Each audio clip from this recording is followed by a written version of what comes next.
Bonjour et bienvenue dans ce nouveau Rascasse Show. Nous avions fait une petite pause de 2 dimanches.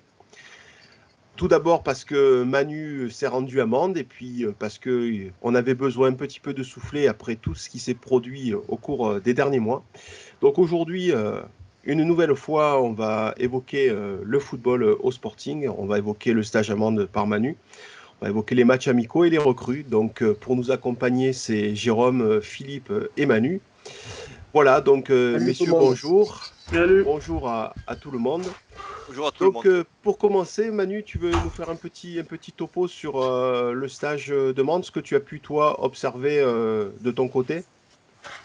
Bon, honnêtement, je ne vais pas m'attarder très longtemps. Il n'y a pas grand-chose à dire. Ça a été un stage, on va dire, qu'il y a de plus normal et basique. Donc, j'ai trouvé que c'était un stage, comme je l'ai dit, évoqué par ailleurs, studieux. Voilà, c'était du travail et voilà, comme on a commis de dire, le groupe voilà, a pris ses marques ensemble. Il y avait deux séances par jour. Par jour. Et voilà. Et donc, voilà, un stage, on va dire, banal et c'est bien passé. Et, voilà, c'était très bien. J'ai regretté le Chambon parce que, bon, Mende, c'est pas le Chambon. Au point de vue du cadre de plein de choses. Voilà. Mais et un peu température quasiment ouais, automnale. Je me suis retrouvé octobre, début novembre, niveau température à des moments. D'accord. Ça a été un peu, voilà, mais sinon, il n'y a rien d'autre à dire. Voilà, au niveau de l'état d'esprit, tu as pu percevoir un peu des choses ou par rapport aux Non, encore une joueurs, par rapport fois. aux recrues? Non, mais, je crois qu'une fois, on avait interviewé Sanoun, hein, et puis nous a toujours dit que même les années où ça n'avait pas bien marché, bon, il y a toujours eu une bonne ambiance au sein du groupe, et cette année, ça n'a pas dérogé à la règle. Je sais que ce que je peux dire, c'est que les recrues ont été prises aussi pour leur état d'esprit, et c'est vrai que quand je vois Sané, Dogo, Constant, on voit que c'est des bons gars, quoi. Hein. Il y a, je ne vais pas citer les autres. Oui, on peut aussi évoquer, oui, quand même, les jeunes. Donc le gardien, hein, le fameux gardien bengali, qui ne va pas être qualifié avant ses 18 ans. 18 ans qui interviennent le 30 novembre. Donc on ne pouvait pas compter sur lui jusqu'au 30 novembre. Donc c'est pour ça que la signature du gardien numéro 2 était absolument nécessaire. Donc voilà, ça c'était pour la petite info à ce poste. Ceux qui n'ont peut-être pas compris qu'on prenne un gardien, mais si, c'était vraiment nécessaire. Et sur les 4 jeunes, voilà, 4 jeunes qui sont rentrés dans le groupe. Et même si j'aime pas, c'est pas bien d'en ressortir un, mais je miserais bien sur le défenseur. Alors, je crois qu'il s'appelle Boumedienne. Hein, Ouais, je crois que c'est lui. c'est un latéral. C'est ça, c'est ça. Non, enfin, c'est plus un défenseur central. Enfin, en 19, c'était central. Là, peut-être qu'on lui Son donnera père du me temps l'a de vendu jeu. comme un latéral. Ah, d'accord. Bon. Il est grand, hein. Mais enfin, en 19, il me semble qu'il doit un charnière central. Hein. Il me semble. Hein. Bon, je dis peut-être une bêtise. Je sais pas tout bien. Enfin, en tout cas, défenseur. Et c'est vrai que si je devais en ressortir un et que je me dis que peut-être il y en a un qui devrait peut-être prendre plus de temps de jeu que les autres, peut-être. Hein. Ça serait peut-être lui, parce que par exemple, hier, pour moi, ça a été le meilleur. Bon, alors dans un match où tout le monde a été mauvais, on en reparlera plus tard. Ouais, plus tard, ouais. Mais les jeunes ont été plutôt pas mal hier, et notamment lui. D'accord, très bien. Ok, donc on peut tout de suite clore l'épisode de Mende et peut-être évoquer effectivement les recrues avec, comme tu le disais, la signature de d'Hilario De Clemente, donc Ouais. qui est le gardien qui a entre autres évolué avec la réserve de Metz. On a Florent Delpech qui a participé, me semble-t-il, au stage à Mende, Oui, qui est un d'entrée. Ouais. défenseur central assez costaud. Bon, on sait aussi hein, que, bon, ça, je pense que tout le monde est au courant. Hamidi, Nagui, Yanis Dogo, Yann Constant, Sané, tout ça, je pense que tout le monde est au courant. On sait que pour la réserve, des joueurs comme Ben Sharif sont Ouais. arrivés. Alors, c'est Casa- important, ça. ouais. Casales, qui j'oublie Casalas, aussi. Bettery, Casalas, et voilà, oui. tout à fait. Il devrait arriver normalement Cilia Voilà, bientôt. aussi. Silla qui a déjà joué chez nous, qui évoluait à Sifour la saison dernière et qui pourrait revenir. Ça, c'est Pour la des réserve, éléments. D'ailleurs, je vais laisser intervenir les autres après, mais c'est deux éléments qu'on n'avait pas l'année dernière. On a cette année 3 ou 4 joueurs d'expérience qui ont signé pour la réserve. Je pense à Kevin Bettery, défenseur central, qui a un beau parcours. Même il a joué, je crois, en CFA, etc. Donc, Silia qui risque de revenir, Ben Sharif, c'est fait. C'est des joueurs qui. Ça peut compter. Si en cas de pépin, on aura des joueurs d'expérience qui sont comptés pour la réserve, mais dont on sait bien qu'ils peuvent. Il pourrait évoluer plus haut. Ils peuvent évoluer plus haut et en cas de pépin. Et ça, on n'avait pas les autres années. Donc, c'est des petits atouts qu'on a en plus, d'après moi, et qui peuvent être importants cette année. D'accord. Voilà, pour la première. Toi, Et évidemment pour la réserve en tout premier. Hein, ouais. Toi, Philippe, tu en connais parmi ces joueurs, tu les ouais, as ouais. déjà vus évoluer. J'ai coaché un peu Kevin Bettery. Mhm. Anthony Casalas, je l'avais en Benjamin. Donc, Ah oui, donc ça remonte. hein. Et comme il a dit Manu, c'est des gamins, ça peut apporter quelque chose en réserve, même avec leur expérience, ça a beaucoup de football. Hein. Comme il dit Manu, ça peut, par la suite, pour l'équipe première, c'est des bonnes routes de secours, même pas des bonnes routes de secours, des bons jokers. Si en cas de coup dur pour l'équipe 1, on aura de quoi piocher. Et puis Ben Sharif, on connaît, c'est un Mhm. super joueur. Hein. Je pense que la réserve cette année a un gros coup à jouer. Si c'est sérieux, que c'est un peu à l'écoute et que ça travaille correctement, je pense qu'il y a des trucs intéressants à voir. Hein. Ça sera mieux, je pense, que l'année dernière. Ça sera beaucoup mieux, je pense, avec tous ces a priori, garçons. oui. Ouais, Ça parce sera que beaucoup c'est mieux. vrai que l'année dernière, les redescentes, c'était pas forcément Non, c'était pas toujours toujours ça. de bonnes choses, avec certains joueurs qui jouaient pas forcément le jeu, donc c'était assez compliqué. Donc on verra Et cette saison avec. Ouais, juste, vas-y, Manu. non, juste pour compléter sur ça, c'est à noter, ça c'est les premiers effets de l'ouverture que Claude a fait. Si Ben Sharif vient, si Silia vient, si Bettery vient, c'est grâce indirectement à Lucchini, qui a fait en sorte voilà, de faire bon voilà Bettery a aussi fait en sorte de ramener un peu les troupes. Donc je veux dire, c'est d'avoir ouvert aux autres qu'on voit les effets positifs que ça amène quand on s'ouvre. C'est toujours positif pour le club. C'est pour ça que j'ai toujours été moi j'ai été vraiment très satisfait à l'époque. Ça n'a pas été le cas de tout le monde, on l'a un peu décrié un peu injustement, je trouve, Franck, mais moi j'étais content qu'il intègre. Et voilà, et cette année, ben voilà, ça ouvre des horizons, et voilà, là on en voit les effets. Grâce à ça, on a pu récupérer des joueurs de cette trempe et qui pourront servir, même si ça échoue, j'ai envie de dire. Bon, il y avait rien à perdre à récupérer de tels joueurs, donc voilà, ça peut être que positif. Très bien. On évoque un petit peu les matchs amicaux. Hein. Déjà 3 matchs joués, un face à 7 où l'on perd 4-2 avec, comme j'ai pu le lire dans les déclarations du staff, une victoire 2-1 en seconde mi-temps, donc 7 qui évoluera en national la saison qui arrive. On a gagné 1-0 face à Cannes sur penalty en toute fin de match. Et hier soir, donc à Rousset, équipe de National 3, on fait 2-2 après avoir été mené 2-0 à la mi-temps. Allez, Jérôme, Allez, Jérôme, c'est à toi. Oh ben, rien de spécial à signer, ça reste des matchs amicaux. Les résultats, franchement, pour moi, c'est guère important. Même si ça fait du bien quand même de casser cette spirale de défaite. de non-victoire qu'on a connu en championnat l'année dernière.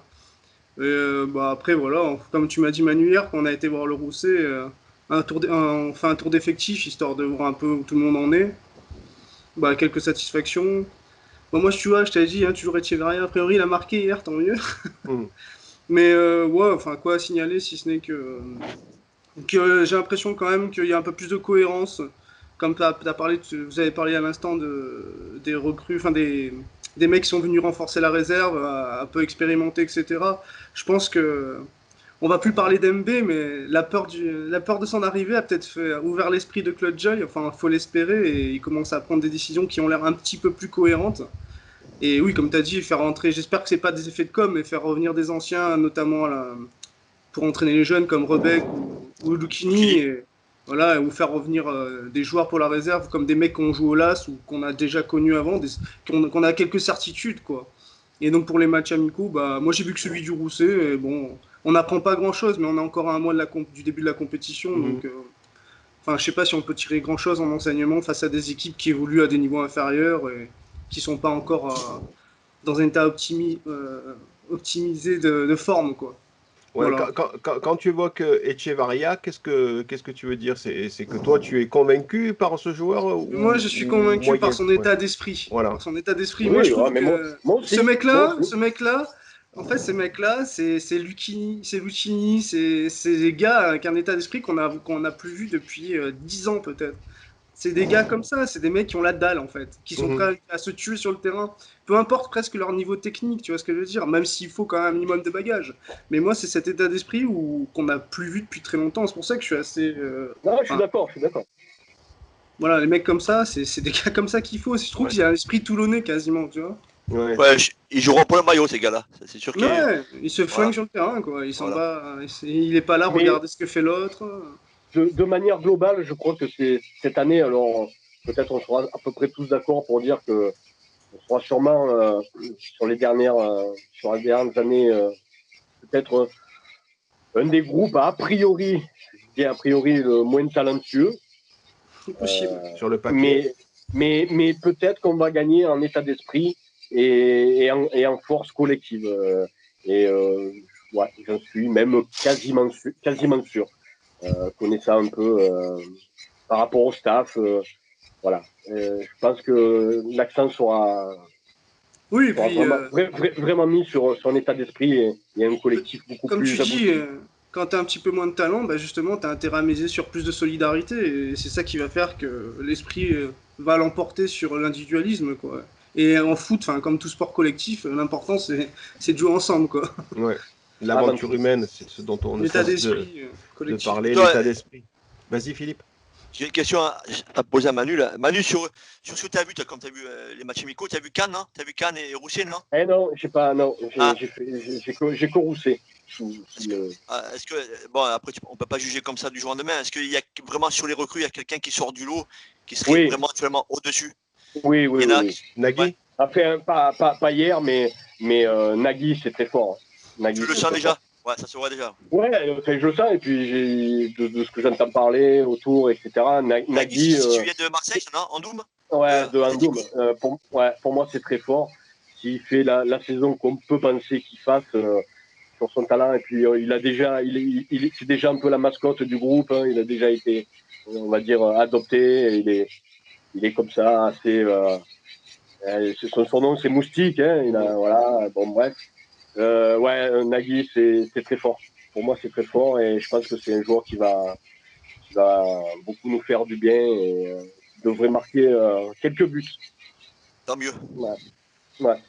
Et après, le reste, c'est plus voilà, il y a des gars comme Sané, je pense que quand ils vont retrouver un peu leur physique, leur niveau, je pense devrait être intéressant, constant. Je pense que voilà, ce sera de bon niveau. Voilà, ce sera des bons niveaux. Il y aura rien d'extraordinaire peut-être, mais ça sera pas en dessous de ce qu'on a pu avoir l'an passé, ou il y a 2 ans, ou par rapport. Je vais pas citer les joueurs, mais on a pu avoir en 2016. Là, refaites un peu. Que chacun refasse un peu un retour en arrière des attaquants, des joueurs qu'on a pris, et voilà. Et pour moi, cette année, ça sera, il y aura pas de, enfin, il y aura pas. Il y en aura peut-être un ou deux, mais il y aura peu de Déchets, tu veux dire? Enfin, le mot est très moche, hein, ouais, ouais. Mais on va dire d'erreurs de casting, on va dire. Ouais, je pense. Cette année, peut-être, ça sera la surprise que personne s'y attend. Hein, peut-être qu'on s'attend tous à jouer un mieux tableau dans les 4-5 et puis qu'on soit en haut, hein, c'est pas. Hein. Ouais, mais on faut pas oublier d'où on vient quand même. Hein. On vient de vivre une saison catastrophique. Je suis pas sûr qu'on se contentera de finir dans le ventre mou cette année. Hein. Moralement, ce sera dur à vivre. Hein. Et puis, pardon Manu, honnêtement, dans la mesure où nous sommes un club relégué de national, on a un statut, voilà, complètement. Au-delà du fait d'être Toulon déjà, mais parce qu'on est relégué de national, on a aussi un statut et à assumer et aussi par rapport à l'ambition de devoir proposer quelque chose plus que cohérent et en tout cas qui viserait le haut du tableau, le haut du classement. Alors que, et c'est un réflexe idée normal, hein, chaque fois qu'il y a une équipe qui descend, on la met toujours dans le chapeau du favori, alors que les statistiques montrent que en fait, un relégué a une chance sur 10 à peu près de remonter sur les 10 dernières années, rien que par rapport à notre cas à nous, mais on peut le décliner dans toutes les autres divisions, mais on va dire le cas national CFA, les équipes qui descendent de national en CFA, sur les 10 dernières années, je crois qu'il n'y en a que 2. Il y a toujours une transition, ouais. Il y a toujours une transition. Tout groupe confondu, hein, sachant qu'il y a 4 groupes. Bon, voilà. Mais c'est renforcé par le fait qu'il n'y en ait qu'un seul qui monte en plus. Mais je veux dire, une équipe qui descend, c'est toujours très compliqué. Donc, par rapport à ça, faut être très, très, très tranquille. Et moi, je me garderais bien d'avoir un discours. Je dis juste que par rapport on va dire déjà, rien que par rapport à l'année précédente, on va gagner en cohérence et voilà. Et ça a l'air de rien, mais c'est déjà pas mal. Ouais, mais on a le droit d'être dans le coup, quoi. Ah non, mais complètement. Dans le coup, on peut viser. Moi, je pense qu'on a l'équipe pour finir dans les 5 après, mais dire qu'on joue, oui, dans les 5. Après, plus haut peut-être, mais dire qu'on joue la montée, non, il y a trop d'incertitudes, D'ailleurs, pour moi, l'effectif est encore un peu trop juste. On a, d'après moi, un bon 11, il tient la route, hein, il n'y a pas de souci. Après, la profondeur de banc, je n'en dirais pas autant. Peut-être qu'on manque un peu de profondeur de banc, donc c'est peut-être ça qui. Mais pareil. Et puis il y a ces jeunes qui tapent à la porte et qui peuvent être des révélations.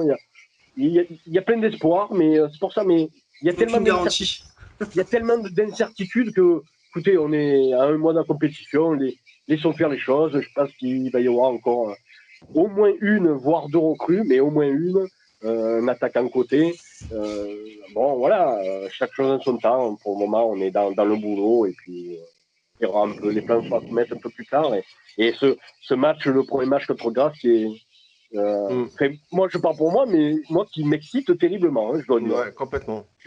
Peut-être que je suis pas normal, je vois bien qu'il y a une espèce de sinistrose, mais moi je suis très emballé par ce premier match à Grasse. Et bon, le second aussi, mais bon, il est à huis clos, hein, donc on ne pourra pas le voir. Enfin, si ce n'est sous les caméras, hein, mais pas en vrai, mais le premier vrai match là contre Grasse, moi je le trouve vraiment malade. Philippe, tu voulais dire? Ouais, j'étais juste pour revenir à ce qu'il vient de dire Manu, le premier match de Grasse serait intéressant. Par contre, ce que je trouve déconné encore auprès de la fédération, hein, ils savaient très bien qu'on avait 3 matchs à huis clos et comme par hasard, ils nous collent Fréjus et l'OM. Hein, je ne vais pas dire que c'est des derbies. Voilà, c'est encore le hasard qui fait bien les choses. C'est encore nous prendre pour des imbéciles, ça. C'est encore pour nous prendre pour des imbéciles. C'est peut-être les 2 seuls matchs qui auraient pu attirer un peu de monde sur bonne rencontre. Hein, attirer un peu des spectateurs, des derbies. Ils nous collent ces 2 matchs à huis clos. Je trouve ça encore scandaleux. Comme quoi, on n'est vraiment pas aimé dans la continuité de ce qu'ils font. Tu fais bien de l'évoquer parce que c'est quelque chose que je voulais qu'on aborde où effectivement, à un moment donné, voilà, je pense que 90% des supporters toulonnais et même et rencontré ces derniers jours des supporters d'autres équipes voilà, qui trouvaient ça très étrange de voir que les matchs à huis clos étaient Fréjus et l'OM entre autres. Voilà, ça paraissait ça semble bizarre pour beaucoup de gens. S'il y en avait eu un, on ne pourrait pas dire, hein, mais là, les deux quand même. Hein. Ouais, c'est flagrant, là, c'est flagrant. Ouais, c'est assez étrange parce que c'est peut-être deux affiches qui verraient, qui pourraient faire venir un peu plus de monde au stade. Tant bien qu'il y ait du monde au stade cette saison, mais j'y reviendrai plus tard. Oui, vas-y. Je vais me faire quand même l'avocat du diable, parce que si on regarde bien, souvent les calendriers, il y a souvent des similitudes avec les calendriers passés. Par exemple, Fréjus, je me souviens très bien que quand on est remonté en CFA, et même les années d'après, on les a souvent dans les premières journées. Dès les premières journées. Et je me rappelle pareil pour Marseille. Marseille, on les prend très tôt, notamment, je me rappelle, en 2016-2017. Bon, c'était pas vrai l'année dernière. Enfin, la dernière saison de la montée. Bon, je me dis ça. Je me dis, c'est vrai que 2 fois, c'est des équipes qu'on a plutôt pris au début. Donc ça peut être le hasard, mais c'est vrai que j'y crois pas parce que, encore une fois, un des deux, pourquoi pas. Mais les deux là, ça paraît gros. En 3 journées, ça paraît énorme. Ouais, tout à fait. En 3 journées. Ouais. Donc là, on a digressé, mais c'est bien. Juste pour revenir très, très brièvement sur les matchs amicaux. Donc, je voulais simplement dire que le 1er août, on affrontait Carnous FC. Le 8, on affronte le Côte Bleue de Momo Sadani. Qui était présent hier, d'ailleurs, en tribune. Absolument. Le 11 août, ce sera Andoum et on finira par Istres le 15. Voilà, ce sont les 4 prochains matchs. Ce dont je voulais aussi parler, c'est ce que l'on peut lire sur les réseaux sociaux et qui concerne la volonté ou les idées de boycott de certains supporters. Je voulais qu'on puisse l'évoquer puisque on est 4 personnes avec 4 avis différents par rapport à ça. Donc, Manu, toi qui es un anti-boycott, tu veux démarrer? Non, mais là, il n'y a pas grand-chose à dire. Chacun prendra les décisions à leur âme et conscience. Moi, je peux comprendre la totale, comment on peut dire, la frustration. La frustration. Et moi, on ne peut pas en vouloir à personne d'être totalement démobilisé, démotivé, démoralisé. Bon, voilà. Donc, moi, je souhaite juste une chose. J'espère qu'il n'y aura pas alors des manifestations de mécontentement, oui, mais j'espère que ça sera toujours dans un cadre légal. Ouais, légal et relativement, on va dire, tranquille, si je peux utiliser le terme. Je veux dire par là, j'espère qu'il n'y aura pas d'opération coup de poing, parce que ça rejaillirait plus sur ils sont tranquilles, les joueurs, le staff, eux, ils font de leur côté ce qu'ils peuvent. On peut être après, par contre, en désaccord avec la direction et le faire savoir s'ils le souhaitent ou pas. Bon, voilà, peu importe, mais chacun fait ce qu'il veut. Mais bon, voilà, et évitons après d'aller trop loin dans ce que ça mènerait rien. Mais après, ouais, moi, évidemment, je me garderais bien de donner. Faire la leçon de morale à quiconque, chacun fera comme il le sentira et voilà.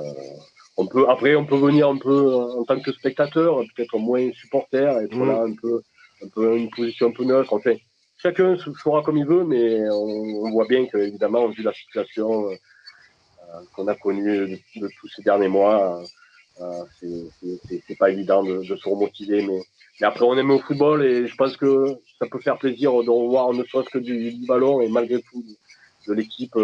Et en insultant, quand on va voir le Sporting Club de Toulon, on va voir le Sporting Club de Toulon, on va pas voir le Sporting Club de Claude Joy. Donc voilà, c'est la politique, c'est bien, mais de temps en temps, revenir aux fondamentaux sans rien oublier, c'est pas mal non plus. Jérôme? Moi, difficile de mettre de côté la saison qu'on vient de vivre.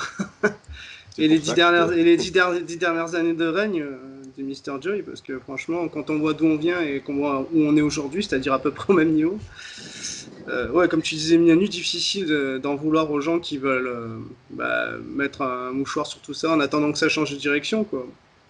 Moi, je serai au stade, ça c'est clair. Et bah écoute, on verra bien. On n'a pas le choix, donc enfin, je sais pas si on peut faire partir les gens contre leur gré, donc à un moment donné, moi je vais voir mon club de cœur jouer tous les week-ends et basta quoi.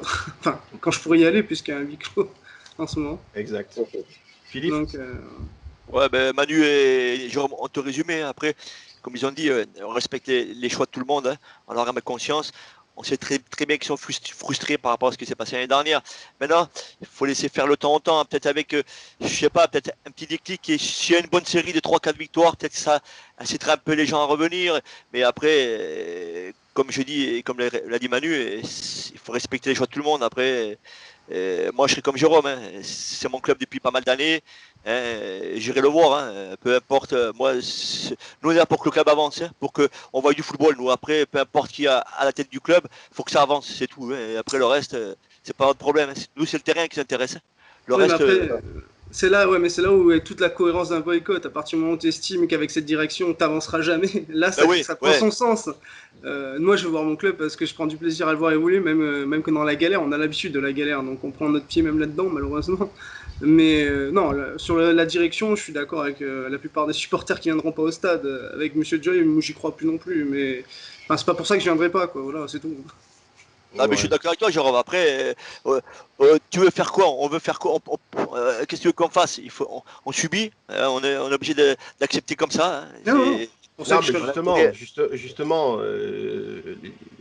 de ce que moi j'ai pu lire ou de ce que l'on a pu me dire, voilà, les gens on en marre de subir et à un moment donné, tu as effectivement, je vais dire, deux écoles de boycott, on va dire, c'est-à-dire des gens qui vont venir au stade, mais pour manifester leur mécontentement, Contentement. ou alors des gens qui ne viendront absolument plus, puisque pour eux, c'est effectivement le Sporting Club Joy et qu'ils ne veulent plus mettre un radis, voilà, que ce soit à travers la billetterie ou la buvette, par exemple. Voilà. Par contre, moi, ce que je me dis, enfin, moi, très honnêtement, pour l'heure, je serai beaucoup moins assidu, c'est une évidence, pour tout un tas de raisons, et entre autres, parce que pour l'heure, on n'a pas de réponse quant à notre marge de manœuvre en qualité de Rascas TV. Voilà. Au-delà de ça, ma crainte, c'est que si les matchs de N2, N3 sont retransmis comme on a pu le lire dans la presse Ouais. cette semaine, je crains que ça ait aussi une incidence, enfin que ça incite peut-être encore plus les gens à ne pas aller au stade. Voilà. Ouais, ça, C'est une forme de boycott tout en continuant de regarder les matchs. ouais. Non, disons Tu que fais de- on va dire que le boycott sera plus facile à faire. Tout ça, je pense. Après, je sais pas si ça a joué parce que bon, ça c'était le débat avec Claude Veuille qu'on a toujours eu. Il n'a jamais voulu diffuser les matchs à domicile. On était le Bien seul sûr. club en France à pas vouloir diffuser les matchs à domicile. Tous les clubs diffusaient, enfin beaucoup de clubs diffusaient Ouais. Tous et ceux qui en ont les évidemment capacités et techniques. voilà, et en premier leur match à domicile. Donc j'ai jamais adhéré au fait que ça aurait piqué des spectateurs. Au contraire, en plus, Oui, parce c'est que pour nous, ce ça qu'on que disait, c'est que c'était potentiellement en fonction de tes résultats et de ce que tu Bien proposes sûr. en termes de jeu, un bon moyen de promouvoir ouais, le club. Ce que je veux dire par là, c'est que, enfin, ce que je veux redire, c'est que des gens qui pourraient hésiter à ouais, boycotter, mais voilà, des mais bien raisons que sûr, l'on bien sûr. connaît, voilà, ça peut peut-être les inciter à ne pas venir parce que ils savent qu'ils vont pouvoir regarder les matchs sur un site. Voilà, tout Ah bah simplement. oui, là, ça c'est. Non, non, mais ça c'est par rapport à la situation, le fait que maintenant les matchs vont être diffusés, oui, ça va. Là pour le coup, exception qui confirme la règle, ça peut inciter à vraiment faire désertifier Ouais, ça peut désertifier, contribuer à désertifier. On en reviendra à ce que vous avez dit. Si le début de saison est bon. Oui, mais peut-être, mais parce qu'après, on oublie, on va dire, le plus important, c'est-à-dire les résultats. Et s'ils sont mauvais, bien sûr. Mais s'ils arrivent à être bons, voilà, le monde devient. Le premier vecteur, c'est les résultats. Même si c'est pas diffusé, si tu as des mauvais résultats, les gens viennent plus, et puis basta. Quoi. Et voilà, c'est le truc numéro 1. C'est ça qui dicte beaucoup de choses. Non, bien sûr. Si tu es dans une spirale où si tu fais des bons résultats, une spirale de 3-4 victoires d'affilée, les gens reviendront. Je sais pas. Honnêtement, je sais pas. Non, mais on parle pas des anti-joy. Je parle pas des anti-joy. Non, mais je sais pas si ce sera aussi facile. Et je parle pas des anti-joy. Oui. Je parle par rapport à la division, par rapport au fait que les gens, qu'ils apprécient ou pas Claude, puissent en avoir ras-le-bol de voir que en quasi 10 ans de règne, on est monté et puis on est monté 3 fois, on est descendu une fois. Voilà, c'est peut-être plus par rapport à ça, une espèce de ras-le-bol général. Voilà, d'être 10 ans après toujours en National 2, c'est que ça, c'est pas par rapport à... Ah non, mais bien sûr, mais de toute façon, la CFA depuis, à part la CFA période de Distingo, première mouture, on va dire, avec les années Garcia, on va dire, là il y avait un vrai engouement et tout, mais même quand on était redescendu, on n'a plus jamais atteint vraiment un vrai engouement et là, sous Joy, c'est pareil. Donc, le CFA, tout le monde en a ras-le-bol et c'est sûr qu'il ne faudra jamais s'attendre à mondes et merveilles au niveau de l'affluence, même s'il y avait un peu des bons résultats. Il y aura un peu de monde le dernier match si on joue la montée. Voilà. Et avant ça, peut-être, voilà, bon, après, c'est Marseille. Voilà. Après, je sais pas, peut-être que Louan a un petit côté comme ça, entre guillemets, fréquent, excitant, en tout cas, un petit, voilà. Mais après, sinon, bien sûr que les gens, dans tous les cas, ça va pas, il va pas y avoir foule cette année à Bourg-en-Contre. Ouais, c'est sûr. Bon, après, en plus, quand on voit le recrutement de certaines équipes qui seront nos adversaires, voilà, c'est quand on voit Martigues, par exemple, qui recrute le gardien de but Elana, qui a joué professionnel. Enfin, voilà, on peut se dire que, pour revenir un petit peu à ce qu'on disait un petit peu plus tôt, on peut se dire que sur le papier, bien que équipe reléguée de national, on ne soit pas favori, et sans doute loin de là pour l'heure, mais c'est peut-être aussi un bon moyen d'être à l'agachant ou d'être, entre guillemets, l'équipe surprise pour peu que la mayonnaise prenne. On peut l'espérer en qualité de supporter du Sporting Club Toulon. Ouais, mais au-delà de ça, moi ce que j'ai envie de dire, c'est... Moi, j'ai envie que ça bosse bien, qu'on fasse... Cette année, voilà, hein, on a eu une saison catastrophique et il y a plein de plaies à penser. Et il y a plein de choses à faire, il y a un gros travail. Donc, avant de penser de ce qu'on va faire, ce qu'on va pas faire, je crois qu'il y a tellement de boulot sur plein de plans. J'ai envie j'ai déjà envie qu'on bosse bien et puis après, on verra ce que ça donne. Mais moi, je parle pour moi, au moment où je vous parle, j'ai même pas envie de me projeter dans ce qu'on va faire, pas faire. Bon, moi, je crois pas à une saison galère sportivement. Et elle est possible qu'elle arrive. Hein. Voilà, en foot, rien n'est impossible. Mais je pense qu'on va pouvoir résister. Mais c'est pour ça que je resterai très vague parce qu'il y a plein d'inconnus. Mais ce que je souhaite vraiment, c'est qu'on a tellement fait n'importe quoi l'année dernière. Je veux retrouver la cohérence et elle est en train de se remettre en place parce que les recrues, je ne sais pas ce qu'elles vont donner, mais elles sont au moins ciblées et elles sont ciblées dans un esprit et dans un souci d'équilibre d'effectifs. Je crois que c'est la base. Si elle marche pas, elles ont qu'un an. Donc voilà, si c'est des mauvaises recrues, ben on les gardera pas. Donc ça aussi, c'est pas une mauvaise chose. Alors que on se traîne des boulets pendant des années et à des prix faramineux. Voilà, moi j'ai déjà envie qu'on refasse les choses bien et puis après on verra où ça nous mène. Mais voilà, avant de parler de quoi que ce soit, il faut digérer la saison catastrophique. Faut continuer je sais pas, pour ceux qui nous dirigent comment dire, à avoir appris de ses erreurs, mais pas maintenant. Il faut que ça soit sur l'année. Faut maintenant qu'on pense un peu stabilité, qu'on pense un petit peu, si ce n'est long terme, mais au moins Construction, en tout cas. au moins construction et moyen terme et un peu de sérénité. Arrêter de mettre en danger le staff parce qu'il y a 2 défaites qui arrivent. C'est ça aussi que j'ai envie d'un vrai changement et de bienveillance. Et de bienveillance. Ouais, vraiment, la mentalité, il faut qu'il évolue. Et de bienveillance au sein du club. Ça n'a pas toujours été le cas. Tout le monde se savonne de la plage. J'ai jamais évoqué Osama. Je sais que ça a été très mal perçu au club. Pas de problème. Toutes les vérités ne sont pas bonnes à dire. Mais Osama, quoi qu'on en dise, il n'a pas dit que des conneries. Loin de là.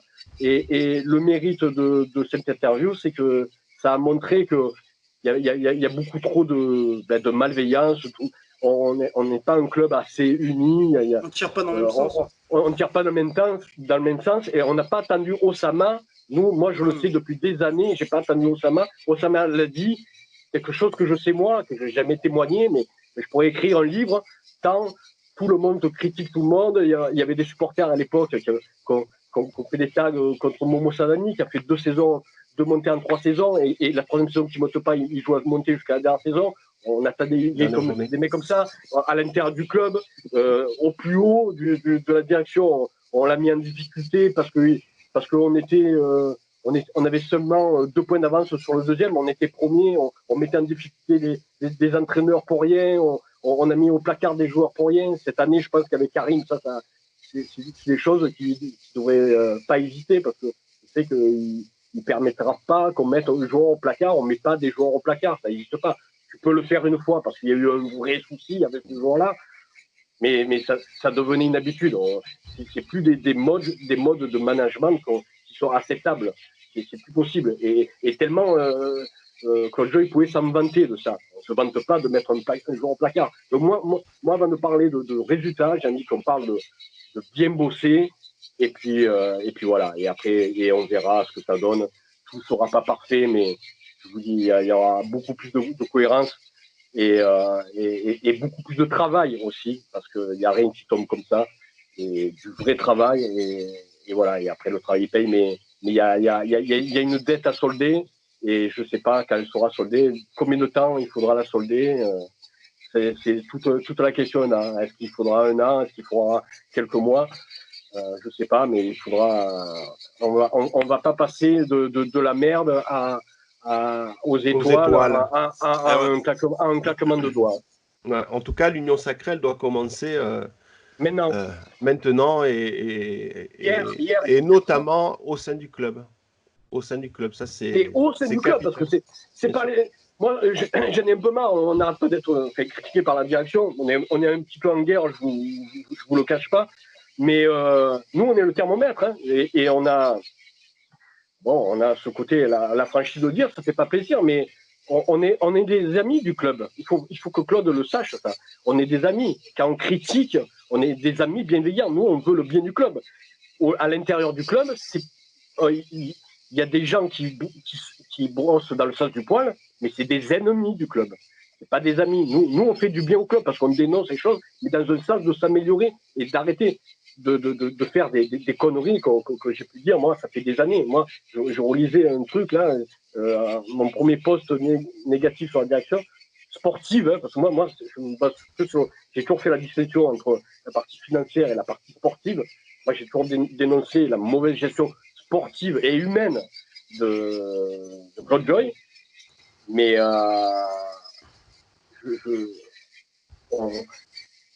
on est là, on est bienveillant. On fait ça pour que ça s'améliore. On dit des choses dans l'intérêt du club. C'est pas le cas de personnes qui œuvrent de toutes les personnes qui œuvrent dans le club. Et s'il y a plus de bienveillance, rien que ça va faire du bien.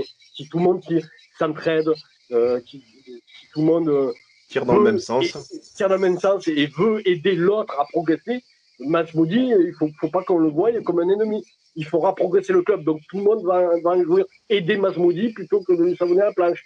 C'est ça aussi. Et parce qu'il y a parfois, il n'y a pas vraiment de défiance avec Masmoudi, mais on peut être jaloux, on peut ne pas lui donner un coup de main, mais si tu lui donnes un coup de main, ça sera pas plus mal. Et lui, il fera en sorte d'aider tout le monde parce que au-delà de ses compétences, c'est un bon mec.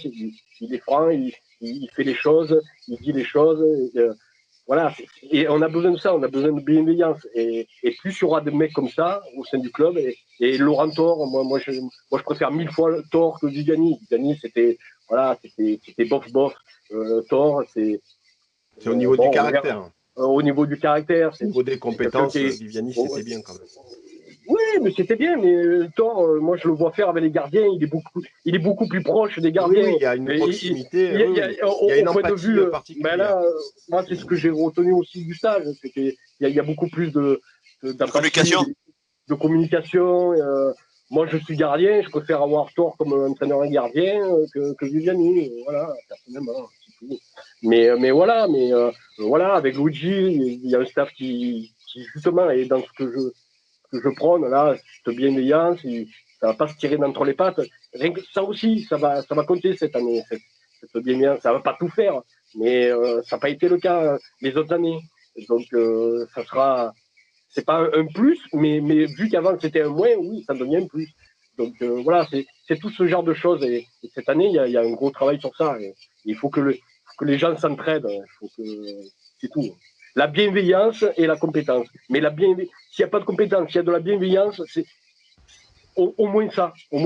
Parce que ça coûte rien. Ça coûte un peu d'attention, de gentillesse. Et voilà. C'est donné à tout le monde, la bienveillance. Et la communication, beaucoup de communication entre eux. La communication, c'est ça. Je pense c'est important. C'est important. Et bien sûr, la communication, plus il y aura de passerelles entre les 19, la réserve. Exactement. Entre tout le monde, il faut qu'il y ait une vraie émulation de tout le monde et une vraie implication.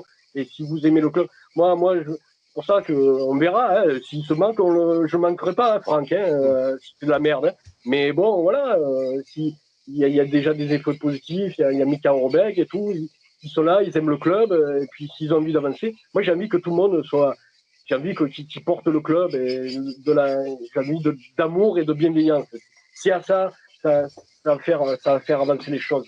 Et après, derrière ça, si on peut faire venir encore de la compétence, ça sera super. Mais cette année, avec ce qu'on a, on peut faire des choses pas mal. Mais voilà, il faudra passer par là. Messieurs, il va être temps de conclure. Soit on conclut sur amour, bienveillance, compétence, soit vous avez... chers invités, Jérôme et Philippe, Philippe, pardon. J'exhorte les deux invités à parler. J'ai beaucoup parlé. Bon, mais c'est bien, des choses à rajouter. Beaucoup trop, je suis d'accord avec toi. Rien à rajouter, hein, en espérant que, comme l'a dit Manu, que ça avance, hein, qu'on laisse les gens travailler tranquillement et puis que ça avance, qu'on travaille. Puis en travaillant, un jour les résultats ils viennent. Il n'y a pas de secret au football. Tu travailles, un jour ça paye. Voilà, hein, donc on verra par la suite. Hein. Non. Vivement la première journée, et puis oui, voilà, on va voir. De toute façon, on n'a pas le choix que de faire confiance à la direction actuelle pour l'instant, donc voyons ce que ça donne, et puis si ça se passe mal, on aura le temps de critiquer. On a une saison pour critiquer si ça se passe encore pas terrible, qu'est-ce que je te dis. Ok, voilà. Messieurs, merci à tous ceux qui nous ont suivis, donc pour tous, amour, compétence et bienveillance, bonne fin de dimanche. Bon week-end et les gars, à la semaine prochaine. À bientôt. Ciao les gars. Ciao. Bye bye. Ciao.